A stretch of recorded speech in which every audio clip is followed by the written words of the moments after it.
Quem foi o cara, quem foi o treinador que te inspirou a querer ser treinador também? Você sabe que é um direcionamento que acontece com naturalidade dentro da carreira de alguém. Quando eu comecei a jogar, eu queria estar dentro de um clube de futebol. Eu, desde 6, 7 anos, eu era mascote da Ferroviária.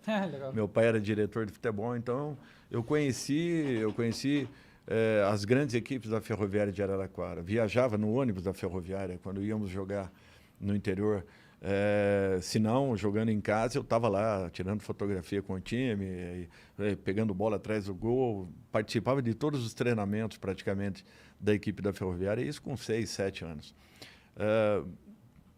Queria ser jogador, meu tio era meu exemplo, né? Dudu foi um jogador do Palmeiras durante anos e anos, né? Exemplo para mim, não só como atleta, mas como ser humano, e aquilo era uma vontade que eu tinha. Quando eu percebi que eu poderia dar um passo, né? Porque é muito difícil esse momento. Você, às vezes, tem 4, 5 anos na base de um clube e você não sabe se você vai conseguir aquela transição. Se você caso você consiga passar o profissional da equipe, você não sabe se você vai se manter como um pequeno jogador, um médio jogador, um jogador top. Você não tem como mensurar tudo isso. É natural que a tua preparação, a forma como você enfrente a sua profissão, encare tudo isso, é que, de repente, direcione a tua carreira. Mas é uma inconstância muito grande e uma incerteza ainda maior. Então, o que eu fiz? Eu fiz educação física ainda quando trabalhava nas categorias. Era jogador das categorias de base da Ferroviária. Por quê? Porque se não atingisse, né, o profissional da Ferroviária, eu gostaria de ser um preparador físico, um auxiliar Queria técnico. trabalhar com futebol, né? Exatamente. Eu queria estar no meio, sempre quis isso. E tentei cercar todas as possibilidades que existiam. E aí parti. Me formei e fui vendido. No primeiro ano que eu fui vendido para o Guarani, da Ferroviária, isso de 8-3 para 8-4. Eu estreiei em 82, em agosto, logo depois da Copa do Mundo. Tive a minha primeira venda e já saí de Araraquara formado. Então, para mim, isso foi importante. Quando eu fui finalizando a minha carreira, os últimos 6, 7 anos, eu passei a observar muito assim o que os treinadores me mostravam, né? O que os jogadores sentiam, o que eles percebiam, o que eles gostavam, o que não gostavam. Eu anotava treinamentos e, de repente, eu corrigia esses treinamentos. Eu falava, eu posso fazer isso aqui, eu posso mudar um pouco esse contexto. Então, assim, eu fui preparando um campo para que, na minha parada, eu pudesse, de repente, encontrar um caminho. Um novo caminho na Já carreira. anos antes de se aposentar. Talvez 6, 7 anos eu passei a dar uma importância muito maior. Anotações. Nós não tínhamos um curso.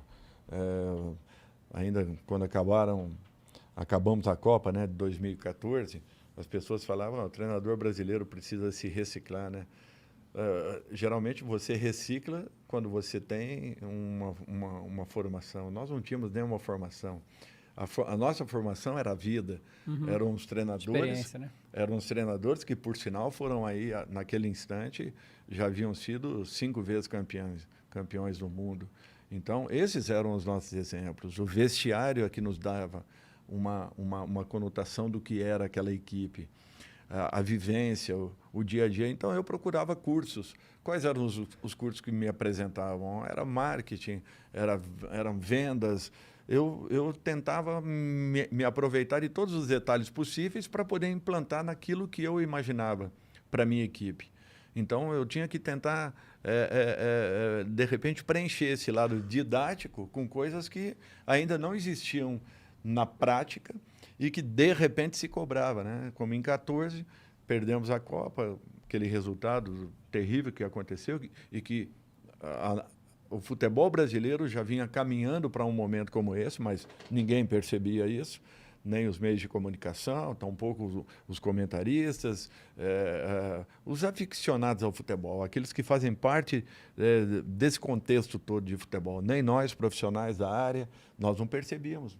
Nós sentíamos que o momento não era oportuno, as coisas já não vinham acontecendo como nós queríamos, não era só com o futebol brasileiro, sul-americano de um modo geral, mas nós não percebíamos que o mundo estava se movimentando. Na contramão, o voleibol fazia um trabalho completamente diferente, observou o que a Europa apresentava, trouxe para aquilo que nós queríamos, ou melhor, que nós já possuíamos. Nós sempre fomos um voleibol de ataque, atacávamos com muita facilidade, mas não sabíamos bloquear, não tínhamos posicionamento defensivo, recepção, nós não trabalhávamos os fundamentos. E, de repente, o vôlei foi lá, olhou, observou, trouxe, adaptou aquilo que nós tínhamos, e nos últimos 20, 25 anos, nós, no mínimo, estamos brigando pela 4ª colocação, mas quase que, na maioria das vezes, brigando pelo 1º e 2º. Uhum. E quer seja em vôlei feminino, masculino, praia, enfim. Quer dizer, houve uma mudança, e essa mudança acontecia no futebol mundial. As pessoas percebiam que os sul-americanos tinham grandes jogadores, mas eram desorganizados em todos os sentidos, como somos ainda hoje. Nós não temos federações consistentes, nós não temos uma CBF que realmente nos passe uma esperança e uma expectativa de que estamos num caminho. Nós ainda não temos isso. Então, nós tínhamos que ter nos preocupado um pouco mais. Nós, treinadores, nós, imprensa de um modo geral, nós, jogadores, nós tínhamos que ter nos preocupado. E, de repente, deixamos o futebol brasileiro, exatamente, olhando o futebol mundial. Exatamente. Não que a organização europeia ela seja diferenciada em todos os sentidos, não, mas eles nos mostravam caminhos que nós deveríamos ter nos alertado e corrigido para que não passássemos um momento como nós passamos. Hoje o futebol brasileiro ele tem que trabalhar muito para poder voltar a ser o primeiro do mundo. Assim como o voleibol brasileiro ocupou um espaço que dificilmente vai perder num curto espaço de tempo, talvez até médio. Pode ser que perca lá na frente, porque são ciclos, né? Isso tudo é muito relativo. Talvez tenhamos agora um problema na seleção, porque saímos de gerações vitoriosas no vôlei e, de repente, estamos pegando um momento de transição. Talvez isso aconteça, talvez não aconteça, pela capacidade dos nossos atletas de se reinventarem. E eu acho que é isso que nós buscamos também no futebol. Nós precisamos voltar a viver um grande momento. E só vamos viver esse momento se nós nos agruparmos, nos juntarmos, não da maneira como nós estamos fazendo, que tudo de fora é muito bom, tudo de dentro é uma porcaria. Aliás, o brasileiro tem isso, né? A Marília, infelizmente, que nos deixou aí há uma semana, era a rainha da sofrência. E, de repente, quando a pessoa parte desse mundo, a gente vê que a história dela era muito mais rica do que nós imaginávamos. Uma pessoa que com 26 anos deixa 300 músicas gravadas na sua carreira, que era reconhecida por todos aqueles que estavam à sua volta como uma pessoa de um coração fantástico, de uma atuação em todos os aspectos, era boníssima com todos os artistas que estavam à sua volta. Essa pessoa ela tinha que ter um reconhecimento muito maior do que apenas ser reconhecida como a rainha da sofrência no nosso país. Então, a pessoa às vezes tem que parar a sua atividade ou morrer para que ela possa ter um reconhecimento. O nosso país é assim. Nós trabalhamos dessa forma, nós aprendemos dessa forma, aliás, erradamente, mas aprendemos assim. E nós temos que passar a valorizar um pouco mais aquilo que é feito aqui dentro, aquilo que é trabalhado aqui dentro, para que nós possamos ter o nosso caminho, a nossa essência valorizada. Ninguém foi 5 vezes campeão do mundo por um acaso no futebol. Ninguém tem um Ayrton Senna por um acaso. Ninguém tem um campeão, um vice-campeão de surf por um acaso. É porque existe trabalho, existe capacidade. Então, se nós temos essa capacidade, nós precisamos apenas desenvolvê-la.